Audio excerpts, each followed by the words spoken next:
안녕하세요 여러분, 선생님 다시 돌아왔습니다. 자, 바로크와 로코코에 대해서 하도록 하겠습니다. 르네상스가 지나가고 사실은 선생님 르네상스 작가들보다는 바로크와 로코코 화가를 굉장히 좋아하는데요. 아마 선생님의 강의를 듣고 나면 왜 선생님이 좋아하는지를 알게 될 것 같아요. 이 바로크와 로코코는 우리가 르네상스를 준비하면서 르네상스에 관해서 굉장히 얘기를 많이 하면서 조금씩 나왔던 내용이죠. 바로크는 비록 후대 화가들이나 그 당시 아주 최근의 비평가들 말고 그 당시의 화가들이라든지 비평가들은 일그러진 진주라고 얘긴 했지만 선생님이 봤을 때는 이때부터 좀 제대로 된 그 작가들의 어떤 생각들이 좀 많이 그림에 나타났다고 할까요? 그 개인의 어떤 생각이 그림에 투영되었다고나 할까요? 그런 뭐 렘브란트 화가처럼 자화상 같은데 말이죠. 그 선생님 바로크 작품을 굉장히 좋아하고요. 로코코 작품도 굉장히 경쾌해서 좋아해요. 그런데 바로크는 볼게요. 선생님 저번에 필기할 때 요만큼이 바로크의 내용이었습니다. 그거에 대해서 구체적으로 하는 거예요. 17세기 반종교개혁과 해서 이탈리아에서 나온 바로크는 카라바찌오라고 하는 사람하고 베르닌이라고 하는 조각가, 이 사람은 화가고 이 사람은 조각가예요. 그 사람들의 특징이 나타나고요. 종교화가 많이 제작이 돼요. 그래서 카라바찌오도 종교, 뭐 예수님이 성 마태한테 복음을 내리는 장면이라든지, 그리고 테레사의 법렬이라고 해서 어떤 그 종교적인 장면을 조각으로 만든다든지 해서 종교적인 게 많이 나오고요. 성당이 그래서 후원을 합니다. 성당이 돈을 주니까 종교화가 많이 나와야겠죠. 역동적인 구성, 어떤 구성이라는 거는 화면의 특징이겠죠. 그림의 특징, 극적인 상황 연출, 감정에 호소하는 환상적인 미술을, 이거는 좀 필기를 해주면 좋을 것 같아요. 이 부분만큼. 그래서 극적인 상황 연출을 하는 스타일이에요. 그래서 공간을 빛과 색으로 많이 꾸미고요. 아주 역동적인 느낌, 그런 느낌 많이 표현하고 있습니다. 선생님 구체적으로 알려줄게요.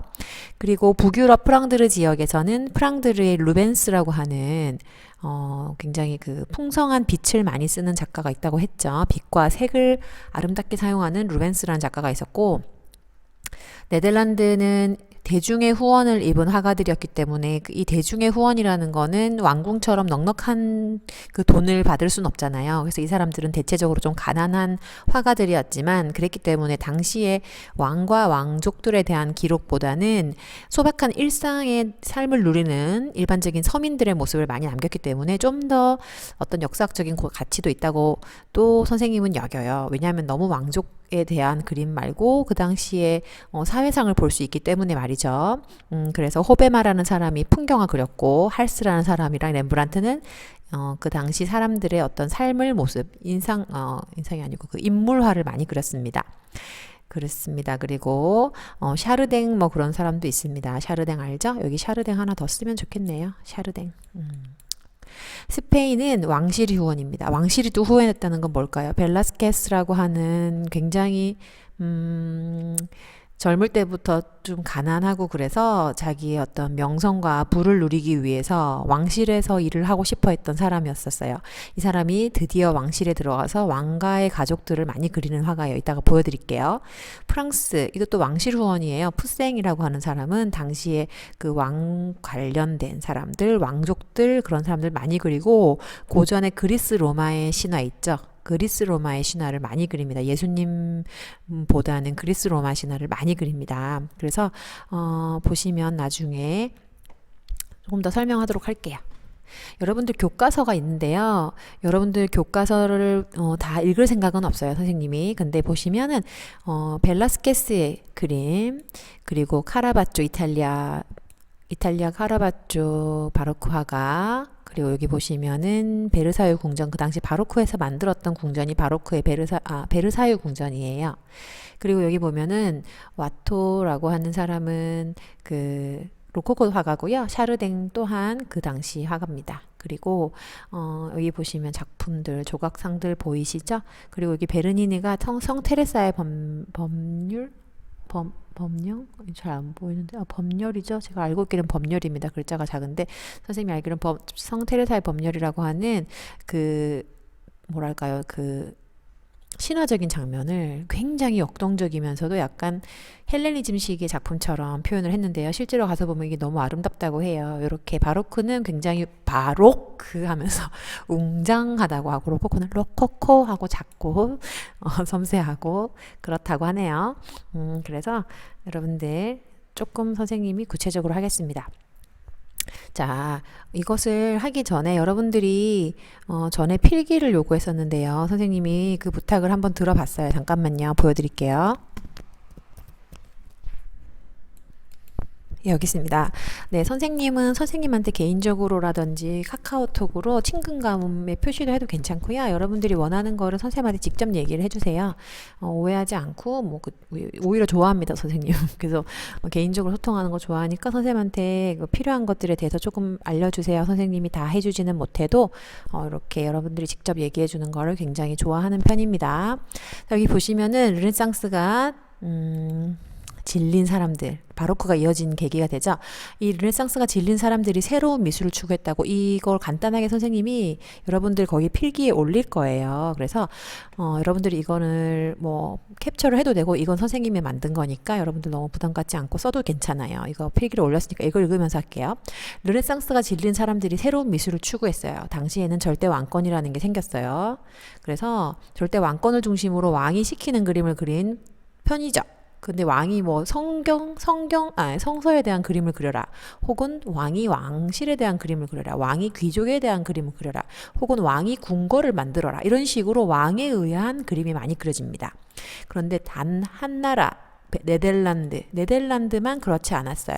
네덜란드는 스페인으로부터 나중에 독립이 되거든요. 그래서 여기는 조금 서민들을 더 중시하고 어떤 일반인들의 어떤 뭐랄까요, 개인의 취향을 좀 더 존중했기 때문에 네덜란드 렘브란트 그 사람만 빼고서는 다 왕실 혹은 귀족 혹은 성당이 후원을 해요.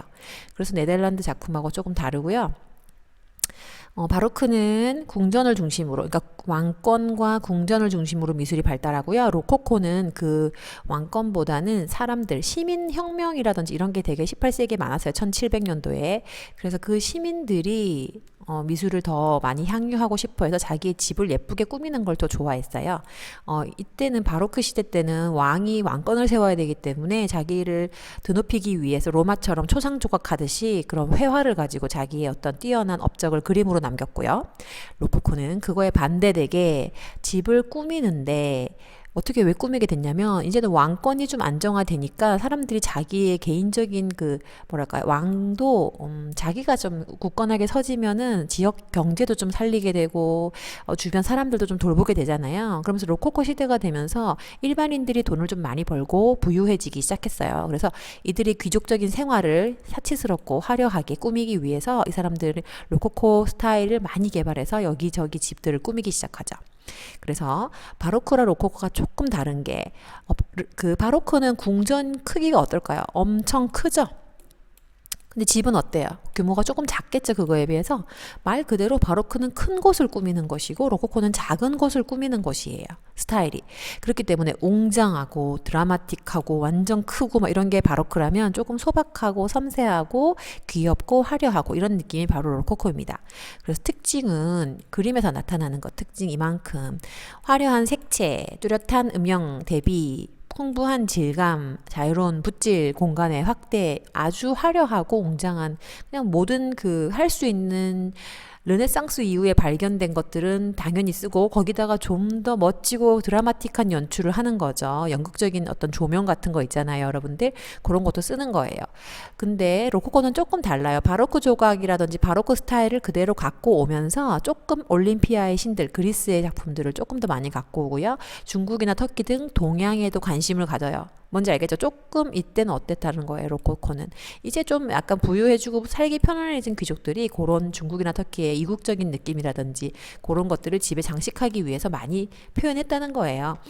그런 차이가 있다는 거고, 건축에는 베르사유 궁전을 이때 지었다면 나중에 로코코로 가면 베르사유 궁전을 이미 지었으니까 그 안에 있는 예배당을 짓기 시작하고, 조금씩 큰 거 하나 지어놨으니까 이제 그 주변 것들을 이렇게 짓자, 뭐 이런 분위기인 거죠. 알겠죠? 카라바쪼라는 사람, 빛과 그림자, 이제 이거부터는 선생님이 조금 더 구체적으로 뒤에 있는 화면을 보면서 설명하도록 할 거고요. 이거는 선생님이 여러분들 그 온라인 클래스에 업로드 시켜 놓도록 하겠습니다. 자, 잠시만요. 네, 여러분, 선생님이 돌아왔습니다. 이탈리아 카라바찌오에 대해서 얘기를 해보고 싶습니다. 선생님이 카라바찌오를 좋아하는 이유 중에 하나는 카라바찌오는 사실은 조금 가난했어요. 선생님이 가난하다고 무조건 좋아하느냐고요? 아니, 그건 아니고요.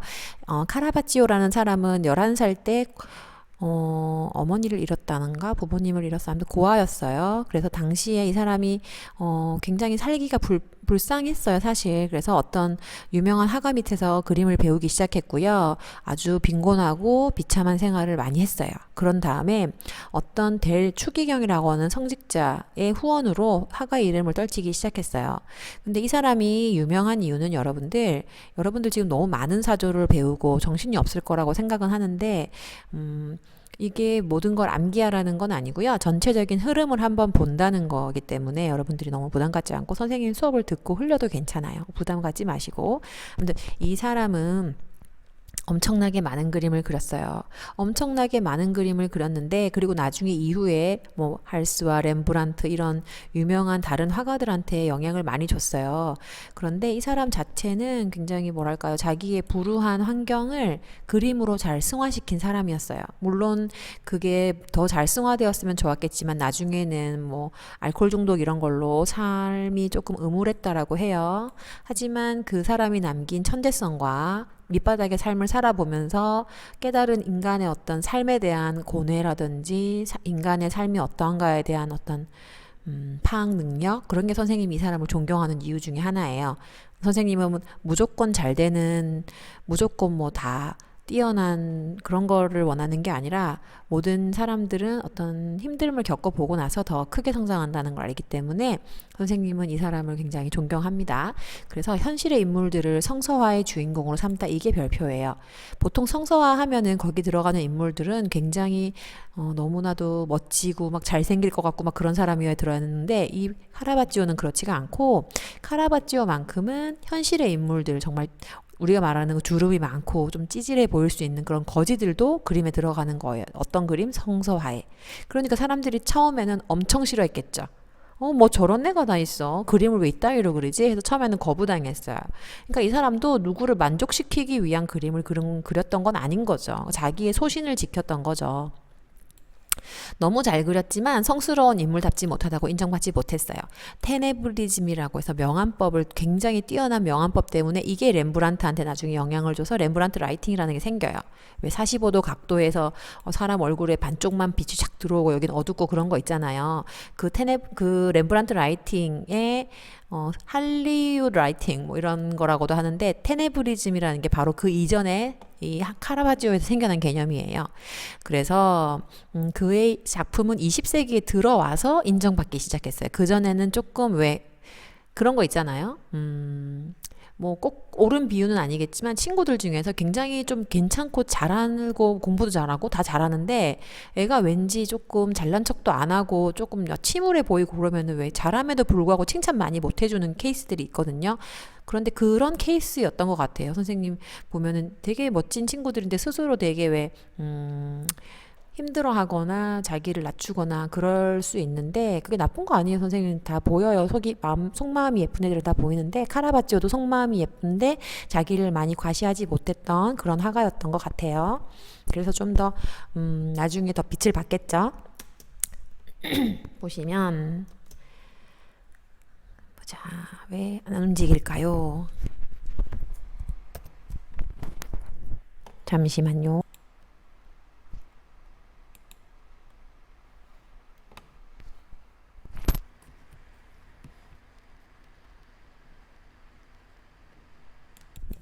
여기 볼게요. 페르메르의 작품을 보시면 지금 차이가 되게 많이 느껴져요. 카라바찌오의 작품하고 페르메르의 작품에서의 큰 차이는 카라바찌오의 그림을 보시면 어둠 속으로 들어가는 장면이라든지 뭔가 되게 확실하게 없앨 건 없애고 입체적으로 살아있는 부분에 밝은 빛은 아주 부분적으로 이렇게 확 나가 있어서 공간감이 어때요? 아까 그 프린트물에서 본 것처럼 크게 느껴지는 공간감, 깊숙한 공간감이 느껴지죠?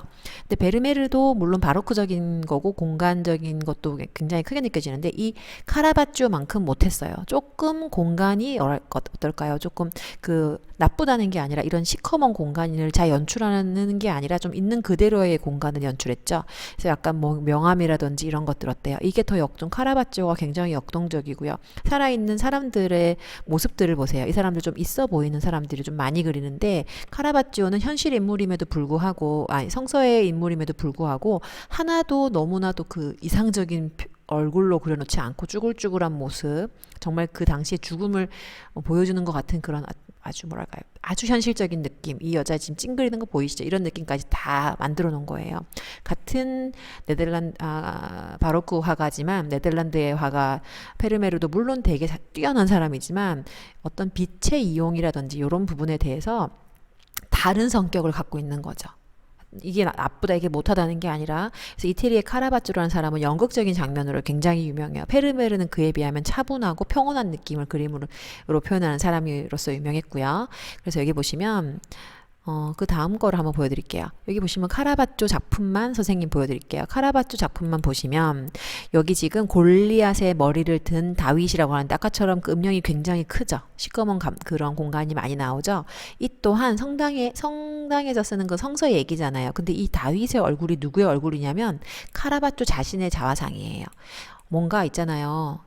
여러분들이라면 자기의 얼굴을 여기다가 쓸 수 있겠습니까? 카라바ggio라는 사람은 굉장히 범상치 않은 인물이었고, 일단 삶에서 그 바닥이라고 해야 될까요? 정말 고아로 태어나서 그 힘든 삶을 살았겠잖아요. 몇십 년 동안 여기저기 생계 유지하기도 힘들었을 것 같아요. 선생님이 그거를 경험해보지는 못했지만 너무 힘들었을 것 같아요.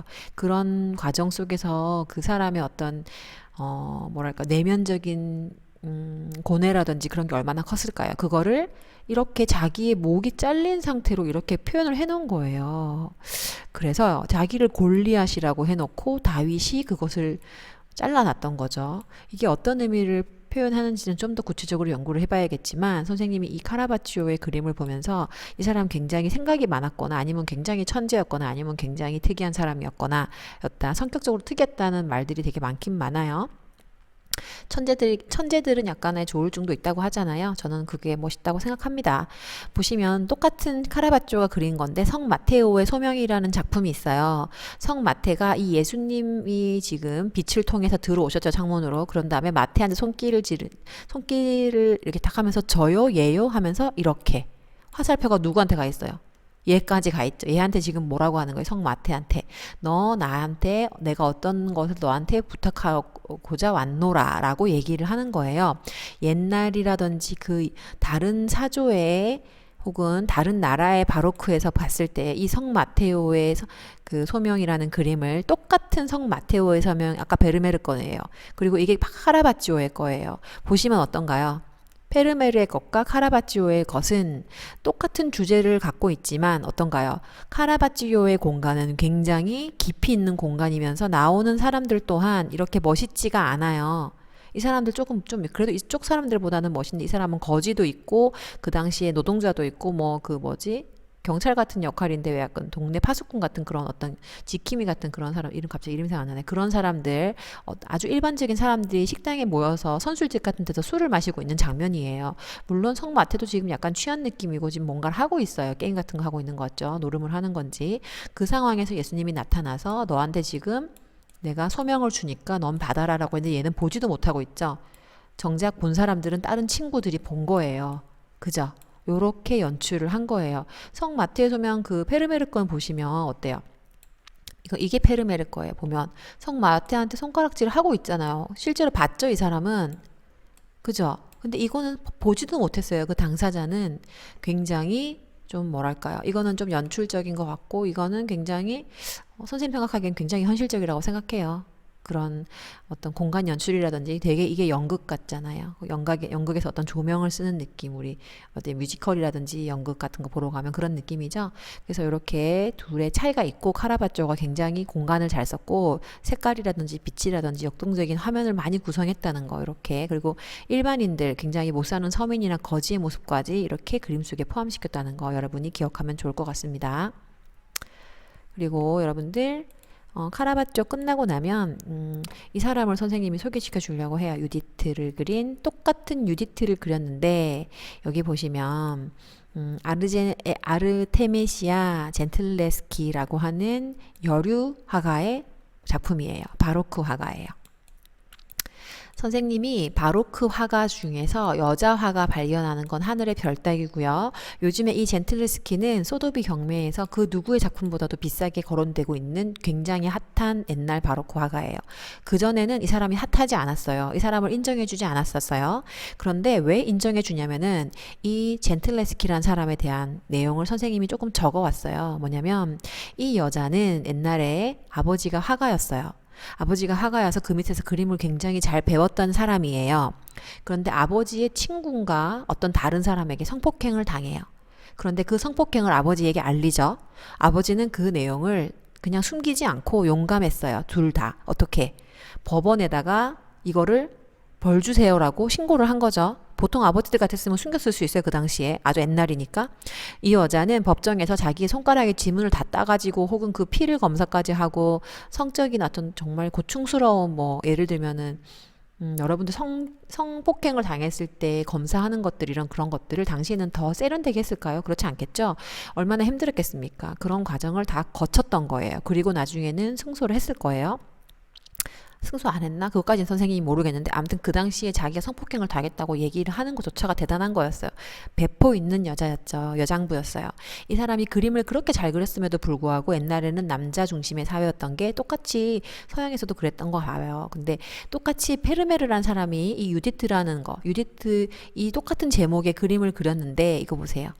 이 베르메르도 선생님 말이잖아요. 굉장히 그림 잘 그리는 사람이라고. 섬세하게 공간 활용 여기 보세요. 앞에 있는 거 뚜렷하게 뒤에 있는 거 흐리게 가지고 되게 잘 그리죠. 뭔가 이렇게 시선을 뒤로 가게 하는 거잖아요. 역동적인 구성을 가지고. 그런데 차이점을 한번 보세요.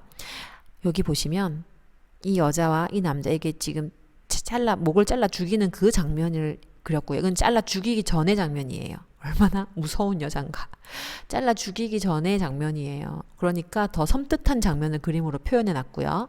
여기 보시면 얘는 조금 봐요. 어때요? 얌전하게 죽이려고 하는 상황이잖아요. 자고 있고. 근데 얘는 뭐예요? 지금 꿈틀거리는 근육이 있는 남자인데 약간 고무줄처럼 늘어져 있는 이 남자가 아니라 둘이서 같이 작당하고 죽이는 거예요. 두 여자가. 근데 이 여자가 왜 그래야 했을까요? 맞아요. 자기가 성폭행 당했을 때의 모습. 이거 유디트가 아니고 자기 자화상이에요. 이 사람 자화상이에요. 그러니까 너무 무섭고 너무 대단하고 너무 대단한 여자죠. 그러니까 자기의 자화상을 여기다가 넣고 유디트라는 이름으로 자기의 얼굴을 여기다 그려놓고 그 당시에 홀로페르메스라고 하는 적장의 목을 치는 죽여버리는 그 장면을 이렇게 그림으로 표현한 거죠. 이것도 죽이는 거 보세요. 목을 따는 거죠, 정말. 죽이기 직전 아니죠. 바로 죽이고 있고 얘가 누르고 있죠. 그러니까 이 여자가 그래서 굉장히 현재는 그 당시에 바로크 사회를 아주 남자 중심의 사회였는데 아주 맞서서 자기도 열심히 그림 그리고 자기 역할을 다했던, 그리고 성폭행을 당했음에도 불구하고 주저앉지 않고 일어서서 자기의 삶을 꿋꿋하게 살아갔던 화가로서 그 사람의 그 화가의 삶까지도 그림에 조명이 되어서 그 소도비 경매의 금액이 중요한 게 아니라, 금액도 중요해요. 왜 중요하냐면 그 원인이 된 것이 여성으로서 정말 당시의 삶을 꿋꿋하게 굳건하게 살았다는 거, 그 점에서 선생님이 굉장히 박수 쳐주고 싶습니다. 현대의 어떤 여성들이 본받아야 할 그런 여성상이라고 선생님 굉장히 박수 쳐주고 싶습니다. 그래서 여기 보시면 여러분들 그 여인에 대한 설명이 나왔어요. 사람들은 카이사르의 정신을 발견하게 된다고 합니다. 이 사람이. 왜냐하면은 당시의 여성 화가들에게 초상화나 꽃 정물화가 적합한 주제라고 생각했는데 이런 성서의 그림, 죽이는 거 이런 걸 그리는 거는 굉장히 대단한 용기인 거죠. 호라바지 밑에서 화풍을 따르는 화가였는데 자랐고요. 아버지 조수 일하다가 여기저기 돌아다녔어요. 강간당했어요. 아버지 동료로부터. 그 다음에 산부인과 검사까지 받고 재판하고 치욕감. 하지만 그것을 승화시켜서 사실은 좀 슬프지만 그림은 대부분 폭력적이고 잔인해요. 그렇지만 어때요? 계속 그림을 그렸습니다. 그리고 이 선구적인 화가의 죽음은 살만큼이나 극적이었고요. 대부분의 작품에 대한 기록은 소실됐고요. 그녀가 언제 죽었는지 대해서도 명확하지 않고요. 나폴리에서 페스트병에 걸려 죽었다는 설도 있고요. 어쨌든 그녀의 개척 정신과 작품은 후대 화가들에게, 특히 여성 화가들에게 계속해서 영감을 주었다. 그 아빠가 난 되게 멋있는 것 같아요, 여러분. 내 딸은 견줄 만한 화가가 없다고 자신 있게 말할 수 있을 만큼 솜씨가 뛰어나다라고 자기 딸을 인정했습니다. 선생님 감동적이네요, 갑자기. 아무튼 그런 멋진 화가를 한 명 소개시켜 주고 싶어서 여러분들 역사서에는 잘 안 나왔었지만 요즘엔 되게 많이 나오는 화가였어요. 소개했습니다. 그리고 젠틀레스키 보시면 현실적인 느낌의 그림으로 표현했어요. 보시면 이게 지금 이집트로 피신한 성가족의 휴식이라는 그림인데 누가 봐도 예수님의 모습이 뭐 너무 비현실적이지 않고요. 카라바치아하고 약간 비슷한 느낌이죠. 이 사람도 이탈리아 화가거든요. 카라바치아하고 같은. 그래서 보시면 뭔가 이렇게 실제로 아기들이 엄마의 젖을 빨아먹는 것처럼 이런 장면을 너무 왜 파랑색 옷 입고 그 중세 그림이라든지 르네상스 그림처럼 빨강색과 파랑색의 옷을 막 산뜻한 색깔로 넣은 게 아니라 지금 피신한 거잖아요. 이집트로. 피신한 상태에서 어때요? 이렇게 모습을 그린 거잖아요. 박해를 피해서 도망간 그리스도의 모습과 그 마리아, 그 아버지 요셉의 모습. 요셉도 지금 너무 피곤해서 자고 있는 거예요. 배낭 메고 돌아다녔기 때문에 얼마나 힘들었겠습니까? 그쵸? 그래서 현실적이면서도 굉장히 엄마로서 해줄 수 있는 포근한 시선이 가는 그 느낌. 그리고 아버지는 낮에 노곤하게 가족들을 끌고 다녔기 때문에 얼마나 힘들었겠어요. 그 장면을 따뜻한 시선으로 이렇게 그림을 매우 섬세하게 그렸죠. 그래서 젠틀레스키 꼭 기억해 주시기 바랍니다. 그리고 선생님이 이제 보여줄 화가는 프랑드르의 화가인데요. 프랑드르의 화가 루벤스는 조금만 이따가 공부하도록 하겠습니다.